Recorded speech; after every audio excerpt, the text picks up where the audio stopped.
So what's up nga sa inyong mga kalpa? For today's video vlog nga pala ay may ibabahagi nga pala ako sa inyong digital speedometer na pang Honda Click 125 and 150. So pwede rin nata to sa Giorno. So ito mga kalpa, nasa 900 plus lang ito at plug and play na rin po pala ito mga kalpa.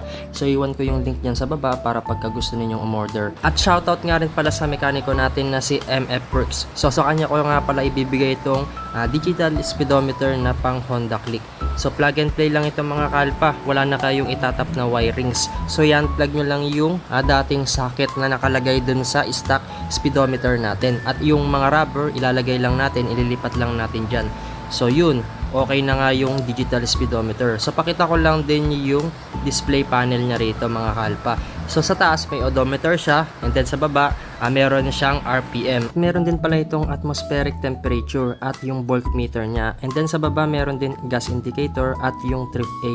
So gumagana lahat yung function niya dito mga kalpa.